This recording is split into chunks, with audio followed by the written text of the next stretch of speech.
Сүүлд хяналт шалгалтын газар гэж байгуулсан. Мэргэжлийн хяналтын газрыг бол татан буулгаснараа маш олон асуудлууд хүндэрсэн.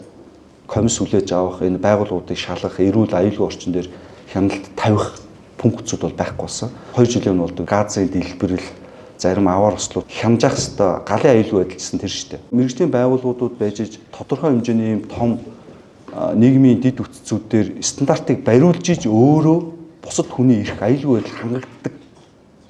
Тэгэхээр тэрийг бид нар байхгүй болгосноор буцаад өнөөдөртөө ингээд юм хялбар юм шиг боловч хүн болгон дуртай юм хийгээд бүтээгдэхүүн стандарт байхгүй болдог. Стандарт байхгүй болно гэдэг маань өөрөө хамгийн осолтой зүйл.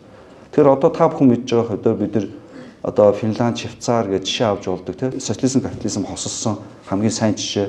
Капитализмтай явж байгаа улсуудын жишээн дээр хахад хот бол стандартаа маш сайн мөрддөг. Дөрвөн зөрчил бол торгуулж хариуцлага үлээдэг.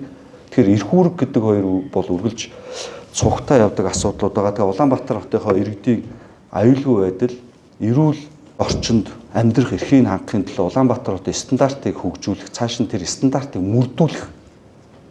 Тэгэд эрүүл аюулгүй одоо дэд үтцүүдийг одоо хангаж өгөх асуудлууд бол Улаанбаатар хотын удирдах байгаа хариуцлага хүлээж байгаа энэ биднээс юм бол хамгийн чухал асуудал байгаа. Тэр асуудлын төлөө ажиллаж байгаа Улаанбаатар хотын стандартуудыг бол цаашаа хөгжүүлж байгаа. Тэгээ эх жил бид нэр том төслүүдэд үргэлжлүүлэн нийтийн хөтөлбөр газар болон шаардлагатай зарим стандартуудыг хөгжүүлэлт хийж Улаанбаатар хотын нөө хашаагүй Улаанбаатар гэх одоо хүртээмжтэй тийм хот байх одоо үйл ажиллагаанууд бол үргэлжлүүлж байна.